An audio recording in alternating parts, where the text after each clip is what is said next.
Tips beli motor bekas, apalagi motor klasik, biar kalian tidak kecewa. Yuk, kita let's go. Assalamualaikum bunda-bunda, mas bro, teman-temanku KB. Nah, kita mau berbagi tips mau beli motor bekas biar nggak kecewa waktu sudah sampai rumah. Tiba-tiba inilah, itulah, kok mesinnya gini. Nah, ini tipsnya. Pertama-tama dulu aku bagi-bagi pengalaman dulu ya. Awalnya dulu aku juga nggak tahu yang namanya mesin, terus onderdil itu nggak tahu semuanya. Nah, pertama-tama pastinya kita mau beli motor bekas, apalagi di online. Nah, kita lihat dulu pastinya, kita cari motor yang kita inginkan. Setelah kita sudah dapat yang seret, bagus, penampilannya bagus, di foto bagus, tapi belum tentu di fotonya bagus, tiba-tiba waktu kita samperin, kita lihat fisiknya, nah itu kita lihat kok nggak sesuai. Nah, kalau menurut saya, kalau pengalaman saya, kalau tidak sesuai, di hati sudah nggak seret, jangan dilanjutkan.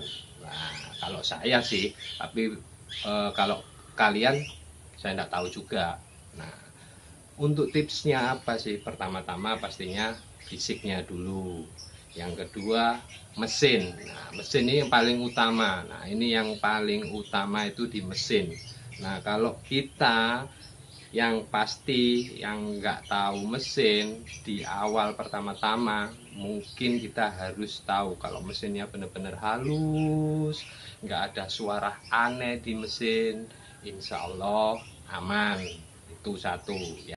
Oke, yang kedua biasanya aku cek yang namanya kelistrikan. Nah, kelistrikan ini mencakup apa aja, mulai dari lampu depan, lampu belakang, sen kiri, sen kanan, depan belakang, terus bel. Nah, itu harus aktif. Nah, itu buat berkendara biar kita aman di jalan. Nah, terus yang ketiga kita cek yang namanya skok depan, skok belakang. Nah, itu biasanya kalau kita berkendara, kalau skoknya mati itu kurang enak, sakit semua, kurang nyaman. Nah, itu bagaimana caranya kita tahu skoknya mati apa enggak? Kita coba. Nah, alangkah baiknya kita coba di polisi tidur seperti apa. Nah, setelah kita coba dirasa nyaman, oke, kita seret, lanjut lagi.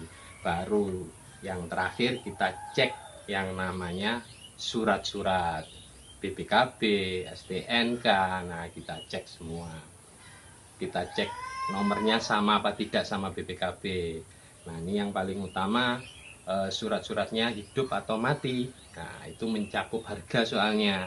Kalau platnya mati, nah itu harganya bisa kita ngurus itu 1 juta 2 jutaan. Nah, eman, alangkah baiknya surat-suratnya cari yang hidup aja, jadi lebih aman, nggak bolak-balik nyuratin lagi kayak gitu sih tipsnya.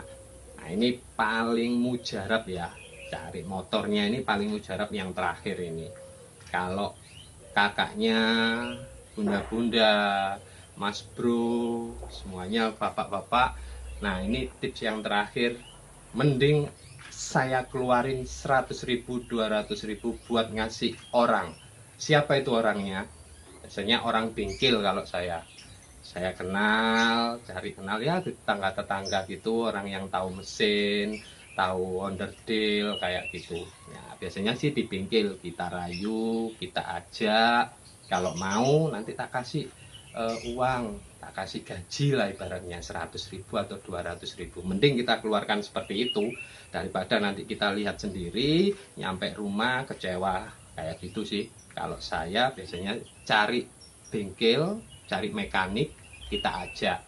Mungkin malam-malam lah dia waktu nggak kerja gitu, kita ajak, kita lihat, tolong mas dilihatin motornya bagus apa enggak, mesinnya semuanya. Kalau dirasa sama mekanik itu oke, nah wes kita langsung transaksi kayak gitu. Itu paling utama, jadi lebih aman kalau menurut saya, lebih aman, nggak kecewa nanti waktu sudah beli. Nah, itu sih tipsnya dari saya.